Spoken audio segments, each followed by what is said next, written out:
So if you stick back in time, thousands of years ago, people knew about the brightest planets pretty much everywhere. These are Mercury, Venus, Mars, Jupiter, and Saturn. And pretty much every culture knew about these 5 planets, which they could easily see up in the sky. They had different names for them, names that we use now in English. These come from the Roman names. And that's because the early astronomers in Europe wrote in Latin, and Latin was the language of the Roman Empire, so we ended up with these Roman names after the Roman gods: Mercury, Venus, Mars, Jupiter, and Saturn. If we keep on going outward, we have 3 more things that historically have been called planets. So you have Uranus, Neptune, and Pluto.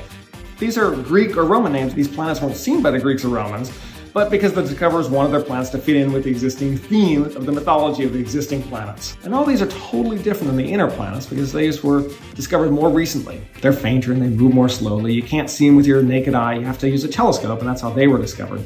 But since then, as telescopes have gotten bigger and bigger, and astronomers keep finding smaller and smaller things in the solar system, and we discovered some things that are just a couple of meters across, like literally the size of a person.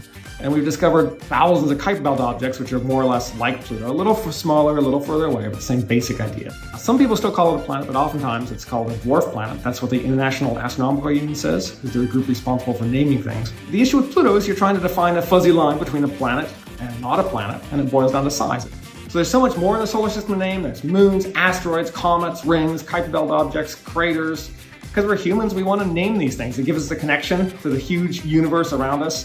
Thousands of years from now, people are still going to be naming planets as we continue to explore the world around us.